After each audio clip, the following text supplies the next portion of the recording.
কুরবানির সময় আসছে, কুরবানি করবেন তো? আমাদের তো ছেলে জবাই করতে বলা হয়নি, আমাদের প্রাণী জবাই করতে বলেছে, ঠিক না? তো কুরবানি করবেন, মোটা সোটা দিয়ে কুরবানি করবেন। কুরবানি করে গোস্ত অত নিজে খাওয়ার চেষ্টা করবে না, সিনের গোস্ত, পাশাইতে মোটা মোটা গোস্ত, সুটির গোস্ত মাইটিয়ে ভরজা করিয়ে কলজে দিয়ে কুরবানির আগে জিন্দা কবর একটা কিনে নিয়ে এসে। জিন্দা কবর চেনেন?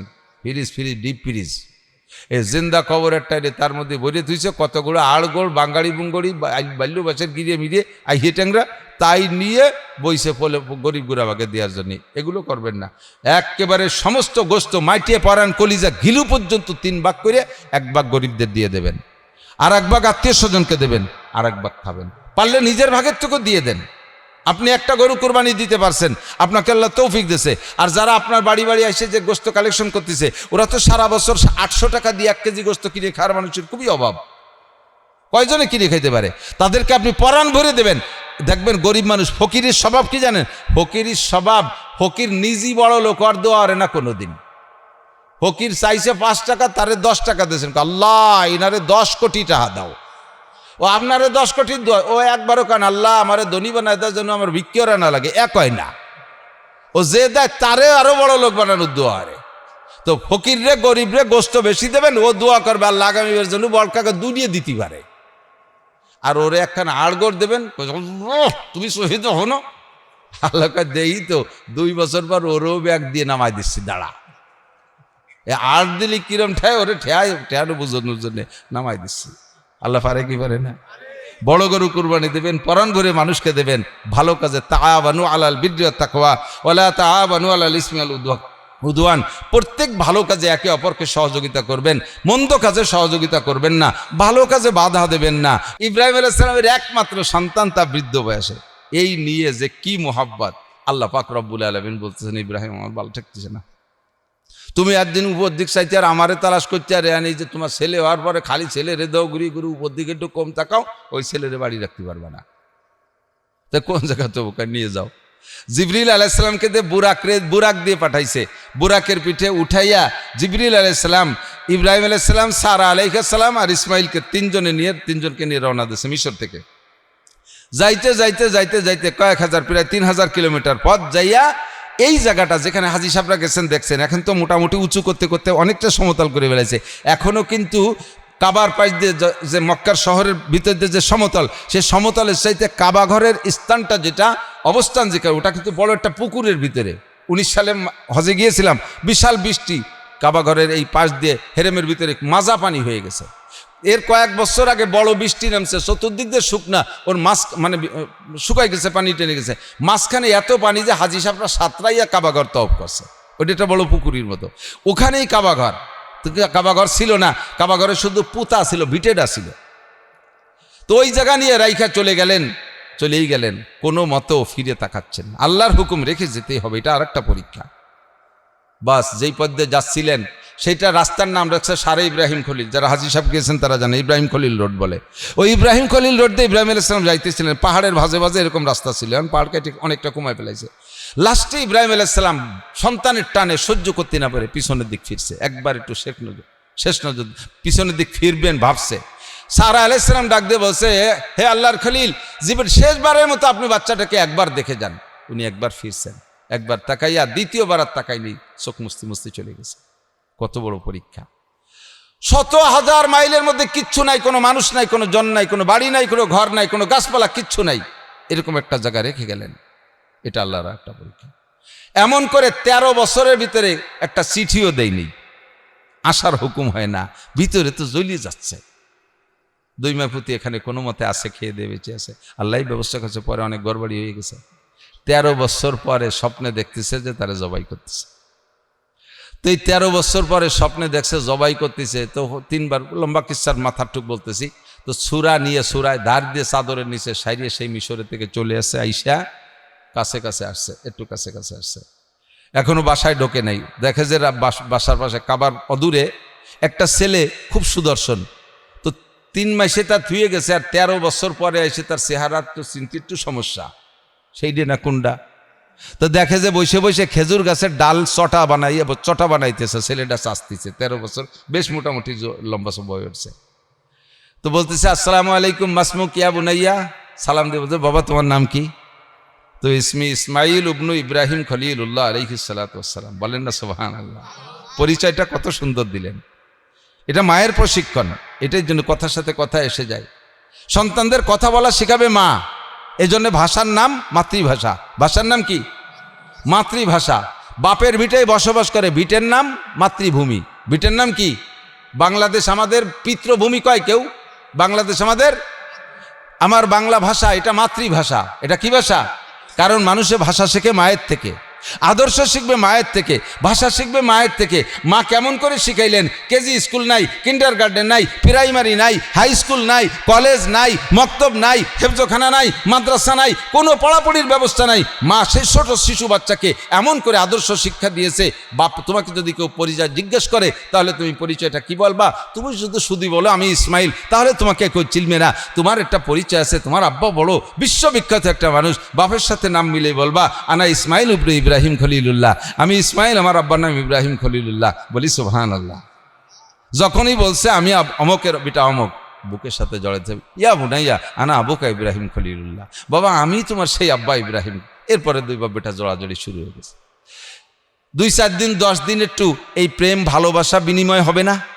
এতদিন পর দেখা, রাত্রে একটু গলা জড়াইদের ঘুমাই থাকবে, 1-2 রাত একটু এক বিছানায় থাকবে, একটু মক্কা মদিনার মক্কার ফাঁসতে একটু ঘুরবে ফিরবে, বিভিন্ন জায়গায় একটু দর্শনীয় জায়গাগুলো দেখবে, কোনো কথা নাই। ওই গলা জড়ায় ধরা অবস্থায় কানে কানে বলতেছে ইয়া বুনাইয়া ইন্নী আরা ফিল মানাম আন্নী আযবাহুকা ফানজুর মাযা তারা। বাবা একটা স্বপ্নে দেখি আসছি। বলেন আব্বা কি স্বপ্ন? স্বপ্নে দেখি আমি তোমাকে জবাই করতেছি। খেয়াল করতেছেন? আমাদের সন্তানদের ফেলাইতে যদি 12-13 বছর ইন্ডিয়া যাইয়ে হিজরত করে থাকেন, আর 13 বছর পরে আইসে যদি কয় বাপ তোরে স্বপ্নে দেখছিস জবাই করতেছি, ছেলেতে কি জবাব দেবে? কয় আমিও স্বপ্নে দেখছি তোর কুরবানি দিচ্ছি। এই 13টা বছর আমার আর আমার মার ফেলাইতে চলে গেছিস বেটা, এর মধ্যে খবর নিলি না, এখন চিঠি দিলি না, 2টি টাকা পাঠালি না, এখন আসবি বড় বড় স্বপ্নে দেখে, আমি স্বপ্নে দেখি তোর জন্য 5 তলা দালান বানাইছি, আমি স্বপ্নে দেখি তোর জন্য 200 বিঘা, এই ভালো ভালো স্বপ্নে তুমি এসে জবই ওরা স্বপ্নে দেখে আজ তোরে জবই দই। তা আমরা আমাদের ছেলেরা কইতো, কিন্তু ইসমাইল আলাইহিস সালাম কি বলেন? ক্বালা ইয়া আবাতি ফাআল মা তুমার সাতাজিদুনি ইনশাআল্লাহু মিনাস সাবিরিন। আল্লাহু আকবার। কয় আব্বা এ ব্যাপারে বেশি পরামর্শের দরকার নাই, নবীদের স্বপ্ন ওহী। ছেলে বলতেছে নবীদের স্বপ্ন ওহী, আমি আপনি যদি বেশি পরামর্শ করতে বসি, আমাদের উপর যে আর একটা উপদেশটা আছে, যেই উপদেশটা কিন্তু আপনার নমরুদরে উপদেশ দিয়েছিল, ও আছে না এখনো বেশি আছে না? আছে নাকি? এখন না মরে গেছে পথে, ইসরায়েলের বোমায় মরছে নাকি সে? ও 6.5 জীবন বুড়ি থাকবে। ওই মুরব্বী ঢুকিয়ে 2 বাপ বেটারে উল্টো বুদ্ধি দিয়ে অ্যাক্সিডেন্ট ঘটাই দিবেন। কাজে আপনি যা স্বপ্নে দেখেছেন সত্য দেখেছেন, কোনো সন্দেহ নেই। ইফআল মা যা তারা, স্বপ্নে যাহা দেখেছেন করে ফেলান, কোনো পরামর্শের দরকার নেই। মারেও বললেন না, মা মহিলা মানুষ, ওনার দিল নরম, শেষে কান্নাকাটি করবেন না, আপনি আবার উল্টে যেতে পারেন। কাজে কাজে আল্লাহর হুকুম পালন করে ফেলেন। বলেন তো কেসা বাপ আর কেসা বেটা, দুনিয়ায় এর চেয়ে বড় পরীক্ষা হতে পারে? আরে ভাই এটাতে এত প্রিয় সন্তান, এত মহাব্বতের সন্তান, আপনার যে সন্তানটা অনাকাঙ্ক্ষিত, খেয়াল করেন, একটু খেয়াল করেন, অনাকাঙ্ক্ষিত সন্তান বোঝেন নাকি?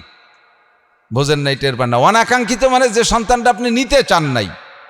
সন্তান কতগুলো হয়ে গেছে, এখন ব্রেক করে দিয়েছেন, শেষটার নামও রেখে তুইছেন ইতি, মানে আজ দরকার নেই, শেষ লাইন লিয়ে ফেলাইছে ইতি। এই ইতির পরে আবার ফিরে আবার বিসমিল্লাহ করে শুরু করছে, তাতে মাশাল্লাহ ফিরে আবার দেখা যাচ্ছে গর্ভধারণ করা বাপ। এখন দুইজনের সিদ্ধান্ত, এ রাখা যাবে না, কোনো মনে না, এই বুড়োকালে লজ্জা শরম জামাই জন্য হয়ে গেছে, ছেলে পেলের বলে না, কোনোভাবে তা নষ্ট করতে পারেন নাই। আল্লাহর মাল আল্লাহ দিয়েই দিয়েছে, এটা হলো অনাকাঙ্ক্ষিত সন্তান। আবার এটা দেখতে অতটা ভালো না, তাকায় উত্তর দিক, দেখে দক্ষিণ দিক, ঠ্যাং একখান ওড়ঙের মতো কুড়া, বগলে বাস বাঁধে আটা লাগে, মাথা সাইকেলের সিটির মতো 3 কোনা, পেটটা মোটা, গলা শূন্য, এইরকম বেডঙ্গা একটা অনাকাঙ্ক্ষিত সন্তান, এটাও কি আপনি জবাই দিতে পারবেন? আছেন কোন আব্বা? একটু বলেন, আছেন কোন আব্বা? আমার বিশ্বাস আব্বা যে সে হতে পারে না, মানুষ আব্বা হতে পারে না, ঠিক কি না? তা আপনার অনাকাঙ্ক্ষিত সন্তানটারে আপনার আরো 5টা আছে, এটারে জবাই দিতে পারবেন না, আর একটি মাত্র সন্তান আর নেই, এইটাকে জবাই করার হুকুম। আব্বাও রেডি, সন্তানকে করে ফেলান, চলো তো এখান থেকে চলে যাই। নিয়ে গেলেন মেনায়, দেখে আসছি সে জায়গাটা যেখানে জবাই করেছিলেন, সে জায়গাটা একটা ছোট্ট একটা মিনার করা আছে। ওই জায়গা নিয়ে যাওয়ার পথে 3 বার শয়তানে ধোঁকা দিছে, বলার সময় নেই, সময় শেষ হয়ে আসে। এবার ওখানে নেওয়ার পরে শয়তানে একে ইব্রাহিম আলাইহিস সালাম রে ইসমাইল আলাইহিস সালাম পরামর্শ দেয়। আরে খেয়াল করেন, ইসমাইল আলাইহিস সালাম আব্বা আমি তো আপনার একমাত্র সন্তান, আমার মায়েরও একমাত্র সন্তান, আমার জামাটা খুলে একটু রাখেন, জামাটা খুলে রাখেন, পরনেরটা থাক, গাঢ়টা খুলে রাখেন, আর ওই জামাটা যাওয়ার সময় আমার মার কাছে একটু দিয়ে যাইয়েন। এর এক একটা কথা কেমন যেন আসমান ভেঙে পড়তেছে মাথায়। কেন বাবা জামা খুলে দিয়ে যাব কেন? ভাই আব্বা আপনি আজ থেকে 13 বছর আগে আমাকে এখানে রেখে গেছেন, আমাকে আমার মাকে ফেলে রেখে গেছেন, আশেপাশে কোনো মানুষ ছিল না, জনমানবহীন, কোনো খাবারের ব্যবস্থা ছিল না, সামান্য একটু খেজুর একটু পানি দিয়ে গেছিলেন, সব 1-2 দিনের ভিতরে শেষ। আমার মা আমাকে কোলে করে জড়িয়ে এখানে পড়ে আছে, কোথাও যাই নাই, কোনো অন্য সিদ্ধান্ত নেই নাই, সব দুঃখ বেদনা সব কিছু ধুলায় মিশিয়ে দিয়েছে আমাকে বুকের সাথে জড়িয়ে। আপনি নিশ্চয়ই আমাকে জবাই করে আমার মায়ের কাছে থাকবেন না, আপনার রবের হুকুমে যেখানে হুকুম হয়েছে সেখানে চলে যাবেন, আমার মা একা একা কিভাবে থাকবে? জামাটা একটু দিয়ে যেন, আমার মা আমার জামাটা বুকের সাথে জড়িয়ে ধরে একটু সান্ত্বনা নিতে পারবে। ইব্রাহিম আলাইহিস সালাম অন্য দিক ফিরে শুধু চোখ মুছে, আব্বা আমার হাত পা একটু ভালো করে বেঁধে নিয়েন। কেন জবাই করার সময় তুমি দৌড় মারবা? কয় না, দৌড় মারবো না, আমার গলায় যখন ছুরি পড়বে আমি তখন অসহ্য হয়ে যাব, চেতনা থাকবে না, আমি এই অজ্ঞানের ভিতর দিয়ে সাটাসাটি দাপাদাপি করব, আমার পা নাড়াচাড়া করতে গিয়ে যদি আমার একটু পা আপনার গায়ে লাগে, আপনি হলেন আল্লাহর খলিল, মুসলিম জাতির পিতা, আপনার গায়ে আমার পায়ে লাথি লাগলে আমি কুরবানি হয়ে গেলে আমার এই কুরবানি হয়তো কবুল হবে না, এই জন্য হাত পা ভালো করে বেঁধে নিয়েন যাতে আমার পা আপনার গায়ে না লাগে। মাত্র 13 বছরের বাচ্চা। আব্বা আপনার চক্ষু দুটো বেঁধে নিয়েন। কয় কেন চোখ বাঁধবো কেন? কয় আপনি আমার চেহারার দিকে তাকায় জবাই করতে পারবেন না, আপনার হাত অচল হয়ে যাবে, আপনার হাত সল হয়ে যাবে, কাজেই চোখ বেঁধে নিয়েন, ছুরিটাকে ভালো করে ধার দিয়ে নিয়েন, ভালো করে ধার দিয়ে নিয়েন, নইলে আপনি জবাই করতে গেলে আপনার হাতে শক্তি থাকবে না, যাতে ছুরির ধারে আমি জবাই হয়ে যাই। এমন করে এক একটা কথা ইব্রাহিম আলাইহিস সালামকে বলেন। আর ইব্রাহিমের উপরে যেন পাহাড় চেপে আছে, কিন্তু ইব্রাহিম আলাইহিস সালাম কোনোভাবে দুর্বল হলেন না। উনি বললেন, মোহাব্বত মে পেদার বেটে কুকর দেতে হ্যাঁ কুরবানি, জবিহুল্লাহ কে कहलेते हैं जो फर्जंद लासानी। তোমার মতো ইসমাইল 100 জন আমাকে দুর্বল করতে পারবে না, তোমার মতো 1000 ইসমাইল যদি আমার সন্তান হইতো, সবগুলোকে যদি জবাই করতে হুকুম করতেন আমার রব, আমি আমার রবের হুকুমকে সন্তানের উপরে প্রাধান্য দিয়ে যাইতাম। এর চেয়ে বড় কঠিন পরীক্ষা হইতে পারে না। অবশেষে সে পরীক্ষায়ও পাস। লম্বা কেসা, সময় বেড়ে যাচ্ছে। তো এইটা কুরবানি সামনে আসতেছে, এই কুরবানি সামনে আসতেছে। এই ইসমাইল আলাইহিস সালামকে বাঁচানো হয়ে যাওয়ার পরে এরপরে অর্ডার হলো, কি করো, কাবা ঘর পুনঃসংস্করণ করো। আদম আলাইহিস সালাম দুনিয়ায় আসার 50,000 বছর আগে আল্লাহ তাআলা ফেরেশতার মাধ্যমে কাবা ঘর নির্মাণ করেছিলেন। সব নবী রসুলরা ওখানে ইবাদত করেছে নূহ আলাইহিস সালামের বন্যার আগ পর্যন্ত। বন্যায় যখন ভেঙে গেছে আর কোনো নবী ওই কাবাঘর তৈরি করে নাই। ইব্রাহিম আলাইহিস সালামকে হুকুম করছে, ইব্রাহিম আর ইসমাইল আলাইহিস সালাম 2 বাপ বেটা কাবাঘর নির্মাণ করছেন। নির্মাণ করার পরেও এখন বলতেছে, আল্লাহ বানানোর হুকুম দেশতে বানাইছি, কবুল করবা কি করবা না তা তো জানি না, আর কবুল না করলে আমাদের 2 বাপ বেটার পরিশ্রম বৃথা যাবে।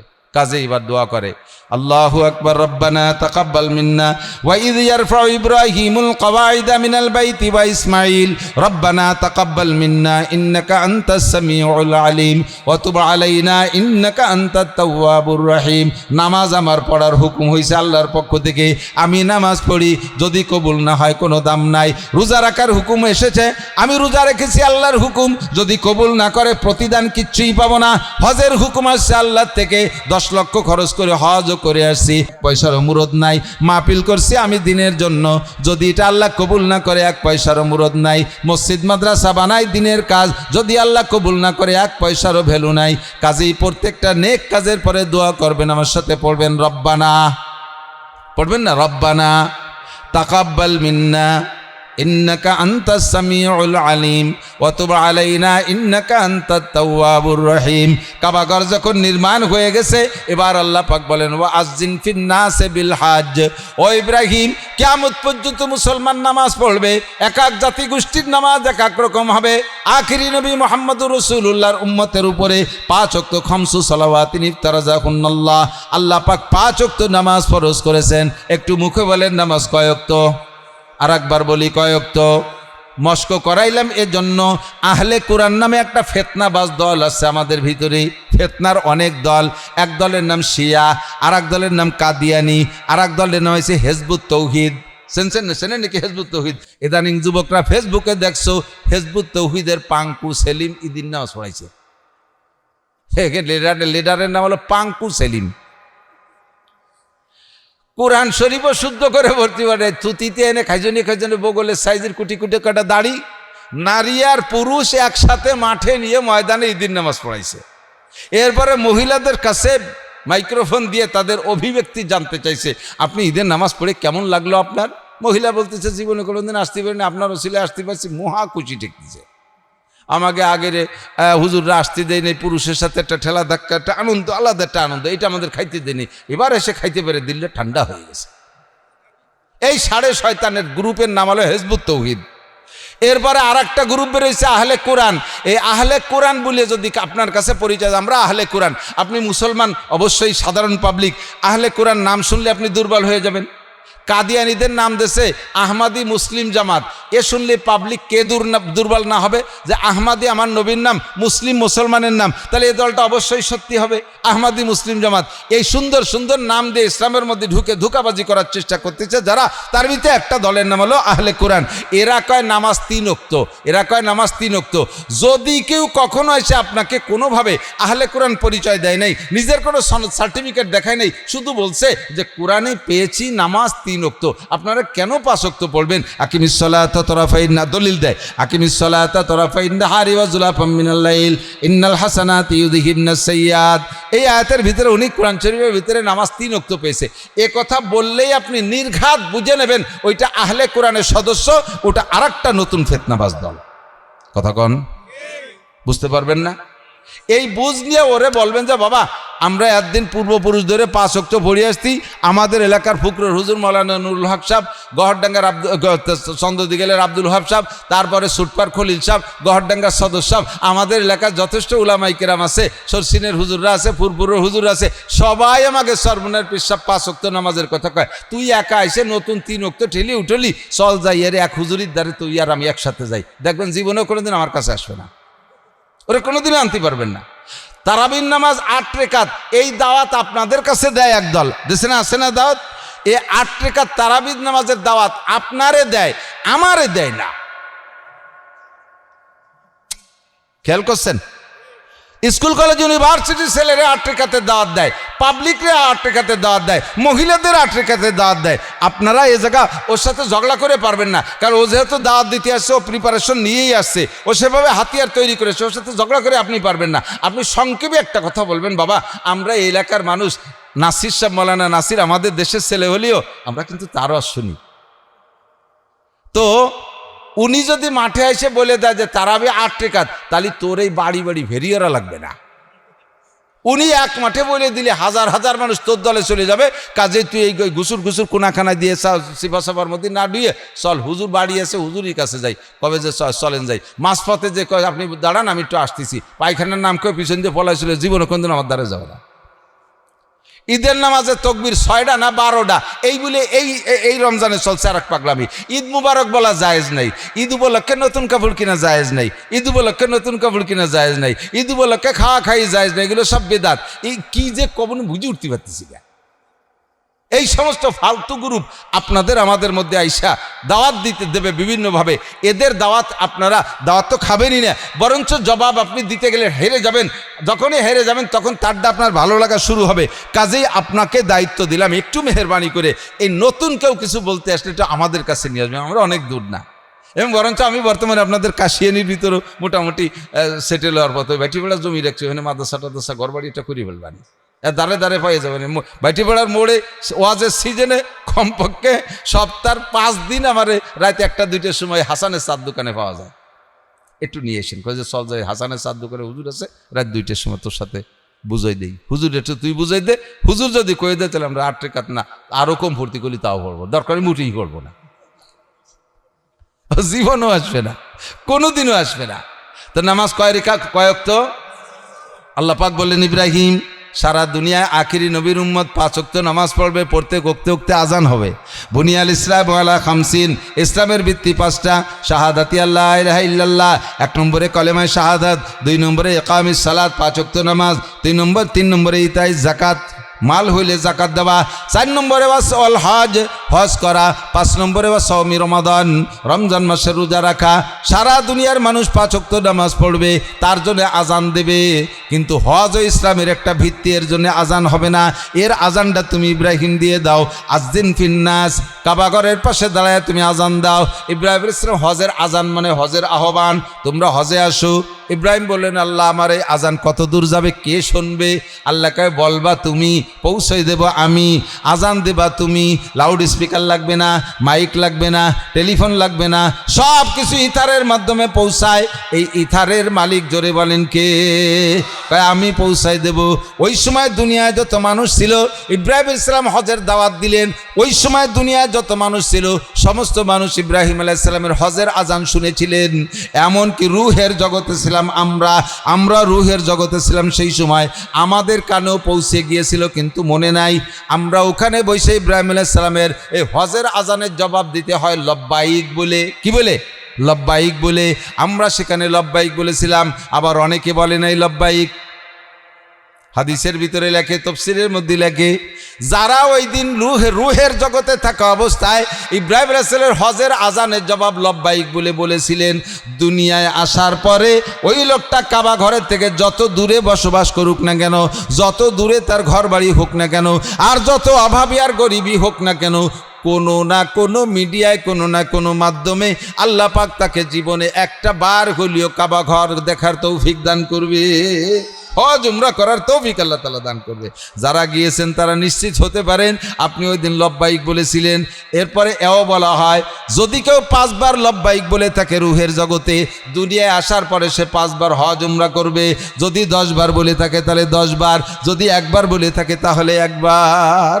কি কয়বার বলছেন জানি না, আলহামদুলিল্লাহ আমার মনে হয় 8 বারের ব্যাপারে শিওর, আমি 8 বার গেছি আলহামদুলিল্লাহ।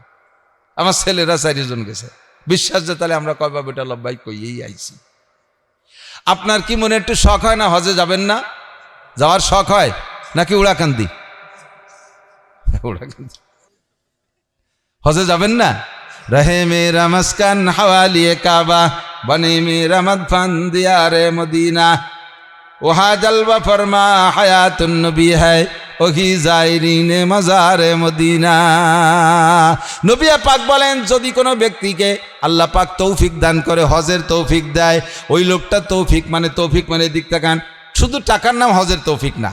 কোটি কোটি টাকা আছে এর মানে হজ ফরজ হয়েছে তা না। খেয়াল করেন, টাকা হলেই হজ ফরজ হয় না। হজ হওয়ার জন্য শর্ত 1 নম্বরে মাল তো লাগবেই, 2 নম্বরে পারিপার্শ্বিক অবস্থা ভালো থাকতে হবে। পারিপার্শ্বিক অবস্থা বলতে আপনার ঘরে বৃদ্ধা মা বাবা আছে, তাদের সেবা শুশ্রূষা খেদমতের জন্য তেমন কেউ নেই। আপনি চলে গেলে তাদের যে কোনো সময় একটা দুর্ঘটনা করতে পারে। এই আব্বা মাকে ফেলে রেখে যত টাকার মালিক হন না কেন আপনাকে হজে যাওয়া যাবে না। ওনাদের একটা ব্যবস্থা হোক, আজ হোক কাল হোক, যেদিন হোক সেদিন, তারপরে আপনি যাবেন। ঘরে সুন্দরী যুবতী মেয়ে আছে, যুগ জামানা ভালো না, চতুর্দিক দিয়ে সমস্যা, আপনি চলে গেলে অ্যাক্সিডেন্ট হতে পারে, মেয়েটারে বিয়ে শাদী দিয়ে তারপরে আপনার হজ। আপনার সব আছে, এই জাতীয় কোনো সমস্যা নাই, কিন্তু সরকার বাধা দেয়, আপনার পর হজ ফরজ হয়নি। সরকারও বাধা দেয় না, সব কিছু ওকে, কিন্তু শরীর ভালো না, আপনার পর হজ ফরজ হয়নি।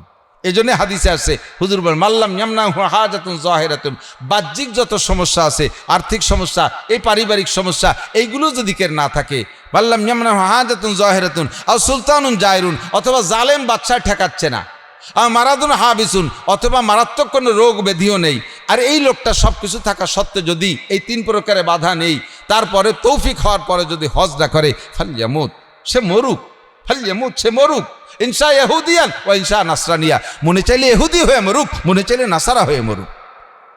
ওর ব্যাপারে আল্লাহ আল্লাহ রসুলের কোনো জিম্মাদারি নাই। আমি 10 বিঘে জমি করলেন, ছেলেরা টাকা পাঠায়, খালি জমি কেনেন আর জমি কেনেন, বিল্ডিং বানাবেন, ঘরবাড়ি বানাবেন, মার্কেট করবেন, একটার পর একটা করতেই তালে আসেন। একটা বার কি শখ হয় না? একটা বার কি শখ হয় না? যুবকরা, তোমরা যারা পয়সা কামাই করো, তোমার আব্বারে একটা বার পাঠাও। জিন্দেগিতে কত নামাজ কাজা হয়ে রয়েছে জানেন? বহুত, প্রত্যেকটা মানুষের, অধিকাংশ মানুষের থাকে, পাবলিক যারা আছে বিশেষ করে। আপনার কাবা ঘরে হেরেম শরীফের মসজিদে 1 ওয়াক্ত নামাজ পড়লে 1,27,000 ওয়াক্তের সওয়াব। কমে গেছে তাই সুবহানাল্লাহ আসছে বলেন যে 1 ওয়াক্ত পড়লে 1,27,000 ওয়াক্তের সওয়াব 1 ওয়াক্তে। তাহলে 1 ওয়াক্ত ফজর পড়লে 1,27,000 ওয়াক্ত ফজরের নেকি। 1 ওয়াক্ত জোহর পড়লে এরকম। তো 40 দিনের প্যাকেজ থাকে হজের বেশিরভাগই, তার ভিতরে 22 দিন লাগাতারই মক্কায় থাকা লাগে, 8 দিন বা 10 দিন মদিনায়, আর কয়েকদিন মেনা আরাফা এটা ওটা দিয়ে কেটে যায়। তো সর্বনিম্ন 22 দিন আপনি নামাজ পড়লে মক্কায়, তাহলে কি পরিমাণ নামাজের নেকি পাইলেন? আপনার এই নেকি দিয়ে পিছনে যত কাজা আছে, নামাজ ছুটে গেছে, এই কাজার গ্যাপ গর্তগুলো আল্লাহ তাআলা এই বাড়তি ফজিলত দিয়ে ভরপুর করে দিতে পারে। যাওয়া দরকার আছে না নাই? মদিনায় নামাজ পড়বেন, 1 ওয়াক্তের বিনিময়ে 1000 ওয়াক্তের সওয়াব। মহিলাদের অর্থের উপরে মহিলাদের ফরজ, আর পুরুষের অর্থের উপরে পুরুষের ফরজ। বিনোদন করার জন্যে, তারপর কি বলা হয়, এই পর্যটনই করার জন্য, ভ্রমণের জন্য, আনন্দের জন্য আপনি হজ করবেন না। আপনার হজ হবে, প্রথম হজটা হবে একমাত্র ইখলাসের সাথে, আল্লাহর দ্বীন পালনের জন্য, ইসলামের একটা ভিত্তিকে মজবুত করার জন্য আপনি হজটা করবেন। আল্লাহ তৌফিক দিলে আপনি চেষ্টা করবেন কমপক্ষে একটা উমরা করেন, উমরা অত কঠিন কাজ না, শুধু তওয়াফ আর সাই, 2টা কাজ উমরায়। আপনি একটু উমরা করেন, রসুলের রওজার কাছে গিয়ে একটা সালাম দিতে পারলে আপনি বুঝবেন কেমন লাগতেছে। এই বুঝতে আমি বুঝতে পারবো না। ছোট্ট 4-5 বছরে পোলা পান্ডে যদি বিয়ের কথা বলা হয়, তারে যেমন বিয়ের মজা বুঝানো যায় না, বিয়ে করলে তার কি মজা, এটা 5 বছরে পোলা মানে কি বোঝে, এটা সে যেমন বোঝে না। আমরা যারা মক্কায় না গেছি মোমেন মুসলমান, মক্কা ওই রসুলের রওজার কাবা ঘর দেখলে যে কি মজা, এইটা এরকম বোঝানো যাবে না। দেখলে বুঝবেন কেমন লাগে। আল্লাহ পাক আমাদের তৌফিক দান করুন। আমরা একটা তলবিয়া পড়ি, এই তলবিয়া আল্লাহ কবুল করলে হয়তো আমাদেরকে নিয়ে বসতে পারে। তলবিয়া মানে লব্বাইক, লব্বাইক আল্লাহুম্মা লব্বাইক, লব্বাইক লা শারীকা লাক লব্বাইক, ইন্নাল হামদা ওয়ান নি'মাতা লাকা ওয়াল মুলক লা শারীকা লাক। আল্লাহ তৌফিক দান করুন। আর সময় দিতে পারছি না, ছোট্ট একটা আমল বলি। হুজুর বলেন, মান সামা রমাদান ঈমান ওয়া ইহতিসাবান, যে ব্যক্তি ঈমানের সাথে নেকির আশায় রমজানের রোজা রাখছে, সুম্মা আতবাউ সিত্তা মিন শাওয়াল, এরপরে শাওয়াল মাসে 6টা রোজা। কয়টা রোজা? কানা কাসিয়ামিদ দাহার। শুনেছেন উলামায়ে কেরামের কাছ থেকে, ঈদগাহেও শুনেছেন, মসজিদেও শুনেছেন। আমরা আবার রিপিট করি সেই কথাটা ময়দানে ফেলাইয়া। মা বোনরা বিশেষ করে রোজাগুলো খুব বেশি রাখে, আপনারাও রাখেন। তাহলে এই 6 আর রমজানের 30, এবার তো 30 পুরিয়ে গেছে, 30 আর 6 36, আর প্রত্যেক একটা রোজার বিনিময়ে 10টা রোজার নেকি দেওয়া হয়। কাজেই 36 10কে 360, 5 দিন রোজা রাখা হারাম, 360 পুরো বছর রোজা রাখার নেকি পেয়ে যাবেন। আল্লাহ তাআলা আমল করার তৌফিক দান করেন। মেয়েদের, যে সকল মেয়েরা রমজান মাসে শারীরিক নাপাকির কারণে রোজাগুলো রাখতে পারেন নাই, ওই রোজাগুলো 2 রকম লিখছে ফতোয়ার কিতাবে, 2 রকম লিখছে যে ওই রোজার সাথে এই রোজা, অর্থাৎ যদি 6 দিন তার মাসিকের কারণে রোজা ছুটে গিয়ে থাকে, শাওয়ালের 6 রোজা আর ওই রোজারে নিয়ত করলে একসাথে আদায় হয়ে যাবে, এটা একটা মাসালা। বাকি আমরাই জড়াজড়ির মধ্যে না যাই, ওই 6 রোজাকে আলাদা করে রাখবেন আর শাওয়ালের 6 রোজা আলাদা রাখবেন, শাওয়ালের 6 রোজা আলাদা রাখবো। রাজি আছেন ইনশাআল্লাহ? 5 ওয়াক্ত নামাজের পরে দোয়া করবেন নিজের জন্য, দেশের জন্য। আমি যে কথাগুলো বলছি, এই কথাগুলো কি আজেবাজে কথা বলছি নাকি? ফাঁকে ফাঁকে কিছু জরুরি কথাও পাইছেন না? কুরবানির সময় আসছে, কুরবানি করবেন তো? আমাদের তো ছেলে জবাই করতে বলা হয়নি, আমাদের প্রাণী জবাই করতে বলেছে, ঠিক না? তো কুরবানি করবেন, মোটা সোটা দিয়ে কুরবানি করবেন। কুরবানি করে গোস্ত অত নিজে খাওয়ার চেষ্টা করবে না, সিনের গোস্ত, পাশাইতে মোটা মোটা গোস্ত, চুটির গোস্ত মাইটিয়ে ভরজা করিয়ে কলজে দিয়ে কুরবানির আগে জিন্দা কবর একটা কিনে নিয়ে এসে। জিন্দা কবর চেনেন? ফ্রিজ, ডিপ ফ্রিজ, এই জিন্দা কবর একটা, তার মধ্যে ভরে তুইছে কতগুলো আড়গোড়, বাঙ্গাড়ি বুঙ্গড়ি, বাল্য বাচ্চার গিরিয়ে মিরিয়ে আইয়ে ট্যাংরা, তাই নিয়ে বইছে ফলে গরিব গুড়াবাকে দেওয়ার জন্য। এগুলো করবেন না। একেবারে সমস্ত গোস্ত মাইটিয়ে পরান কলিজা ঘিলু পর্যন্ত 3 ভাগ করে 1 ভাগ গরিবদের দিয়ে দেবেন, আর 1 ভাগ আত্মীয় স্বজনকে দেবেন, আর 1 ভাগ খাবেন। পারলে নিজের ভাগের টুকু দিয়ে দেন, আপনি একটা গরু কুরবানি দিতে পারছেন, আপনাকে আল্লাহ তৌফিক দিয়েছে। আর যারা আপনার বাড়ি বাড়ি এসে যে গোস্ত কালেকশন করতেছে, ওরা তো সারা বছর 800 টাকা দিয়ে 1 কেজি গোস্ত কিনে খাওয়ার মানুষের খুবই অভাব। কয়জনে কিনে খাইতে পারে? তাদেরকে আপনি পরাণ ভরে দেবেন। দেখবেন গরিব মানুষ, ফকিরের স্বভাব কি জানেন? ফকিরের স্বভাব, ফকির নিজই বড় লোক, আর দোয়া করে না কোনোদিন। ফকির চাইছে 5 টাকা, তারে 10 টাকা দিয়েছেন, আল্লাহ ইনারে 10 কোটি টাকা দাও। ও আপনারে 10 কোটি দোয়া, ও একবারও কান আল্লাহ আমারে ধনী বানায় দেওয়ার জন্য আমার ভিক্ষরা না লাগে, এক হয় না। ও যে দেয় তারে আরো বড় লোক বানানোর দোয়া আরে। তো ফকির রে গরিব রে গোস্ত বেশি দেবেন, ও দোয়া করবে আল্লাহ আগামীবার জন্য বলকাকে দুনিয়ে দিতে পারে।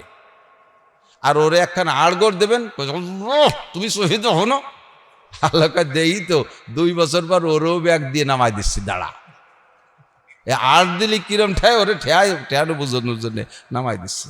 আল্লাহ পারে কি পারে না?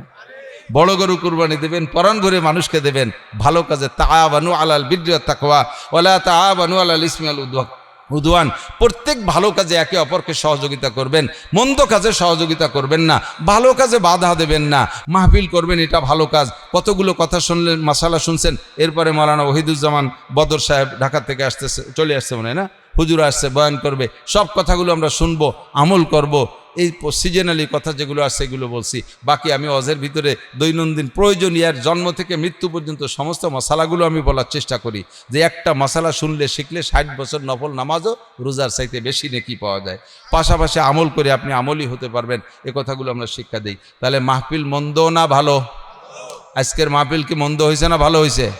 ভবিষ্যতে যদি যুবকরা করে, আমরা বুড়োর মুরব্বী ছোট বড় সবাই সহযোগিতা করবো তো ইনশাআল্লাহ। একটু আল্লাহকে হাত দেখাবেন, মাহফিলের পক্ষে আসেন বা থাকবেন। কারা আসেন বা থাকবেন সত্যি ইখলাসের সাথে?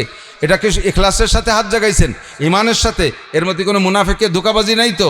আল্লাহ হাতগুলোকে কাবার গায়ে পৌঁছাই দিও, রসুলের হাতের সাথে মুসাফায় মিলাই দিও, ইনাদের মুখে তোমার হাত দিয়ে হাউজে কাউসার পান করাই দিও।